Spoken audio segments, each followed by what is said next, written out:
بات وہی آ جاتی ہے جیسے یہ ٹرپ بھی ہے، اس کے بعد اور بھی ٹرپس ہوں گے اور سب کچھ ہوگا اور پیسے آئیں گے. پیسوں آنے کے اگینسٹ نہیں ہے، ان کی یوٹیلائزیشن اور کس مقصد کے لیے ان کو یوٹیلائز کیا جا رہا ہے اس پہ ہم زیادہ کنسرن ہیں. سر بار آگے چلتے ہیں. بالکل. قاضی فائزہ صاحب خبروں میں اب تو ہے، اب تو رہیں گے، اور سر ان کا بڑا ٹف رہا ہے. ایک نا جو اسٹنٹ رہی ہے اس میں بڑی چیزیں ہوئی ہیں.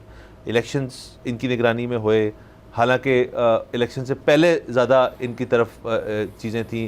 بلے کا واپس لینا، دیگر اور الیکشن معاملات جو تھے وہ انہوں نے ٹیکل کیے. اس کے بعد آ گیا، ہمیں لگ رہا تھا یہ حلقوں کا مسئلہ ہوگا، وہ حالانکہ ابھی تک سپریم کورٹ تک پہنچا ہی نہیں صحیح طرح سے، وہ بھی پہنچے گا تو دیکھیں گے. پھر یہ جو آئی ایچ سی کے ججز والا معاملہ ہے، سب کچھ یہ بھی.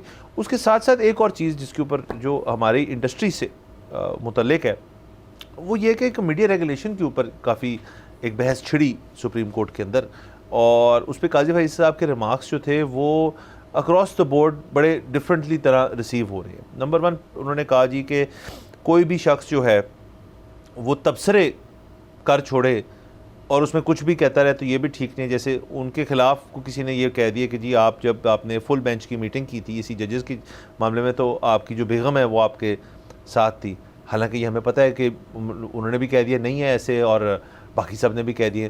جرنلسٹ کمیونٹی کہہ رہی ہے کہ ان کو ذکر ہی نہیں کرنا چاہیے تھا اس چیز کا. ان کو کیوں انہوں نے ایک کورٹ پروسیڈنگ کے اندر اس چیز کا حوالہ، ذاتی حوالہ کیوں دیا؟ اس کا مطلب وہ ذرا ذاتی اینگل سے اس چیز کو بول رہے ہیں. غلط ایک لحاظ سے ٹھیک بھی کہہ رہے ہیں لوگ.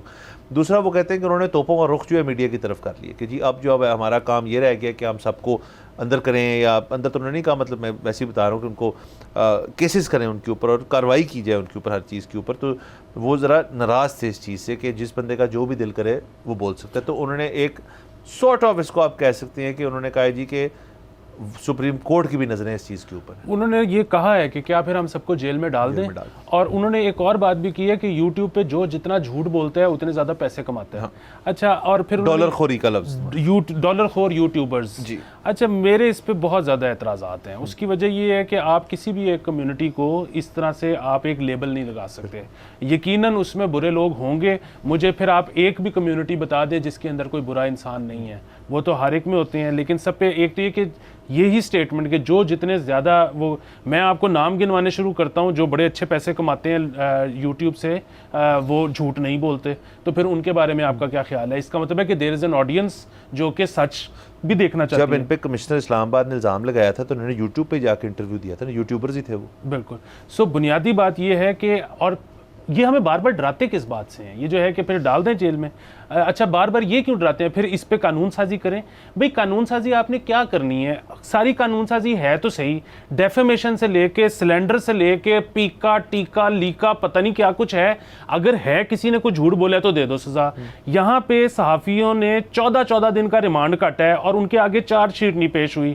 بھئی کرو چارج شیٹ، دے دو سزا. ڈرا کس چیز سے رہے ہیں؟ اصل میں بنیادی بات یہ ہے کہ کسی کا دھیان اس طرف کیوں نہیں جاتا کہ یوٹیوب کی ضرورت کیوں پیش آئی. یوٹیوب کی ضرورت اس لیے پیش آئی کیونکہ لوگوں کا ٹریڈیشنل میڈیا پہ سے اعتبار اٹھنا شروع ہو گیا. اس کی وجہ یہ ہے کہ اتنا زیادہ تاثر جانا شروع ہو گیا کہ ٹریڈیشنل میڈیا سینسرڈ ہے.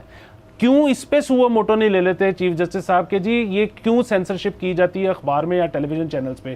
یہیں پہ اگر سینسرشپ ختم ہو جائے تو لوگوں کو نیوز کے لیے شاید یوٹیوب پہ جانا ہی نہ پڑے. بنیادی بات یہ. ایک اور چیز میں آپ کو بتاؤں، یہ جو یوٹیوبرز ہیں یہ سچ بولتے ہیں، جھوٹ بولتے ہیں، یہ زر مبادلہ لے کے آتے ہیں.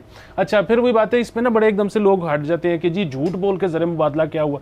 بنیادی بات یہ ہے کہ ہر شخص جو ہے نا، وہ زیادہ تر لوگ دنیا میں آل اوور دا ورلڈ، ان کا ایک ٹائم ہوتا ہے دن کا، انہوں نے مختص کیا ہوتا ہے کانٹینٹ کنزمپشن کا. ٹھیک ہے کہ وہ صبح کام پہ جائیں گے، دوپہر کو کھانا کھائیں گے، رات کو بچے کو اسکول سے لے کے آئیں گے، بچے کو پڑھائیں گے، سونے سے پہلے انہوں نے کانٹینٹ کنزیوم کرنا ہے.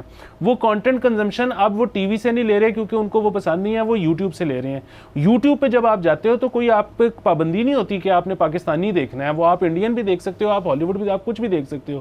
اگر وہ کوئی پاکستانی دیکھ رہے ہیں اور پھر وہی بات ہے آپ یوٹیوب پہ اگر پابندیاں لگا دو گے تو وہ پھر کسی اور کو دیکھنا شروع ہو جائیں گے.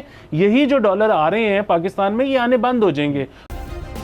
سبسکرائب کریں اور بیل دبائیں تاکہ کوئی خبر رہ نہ جائے.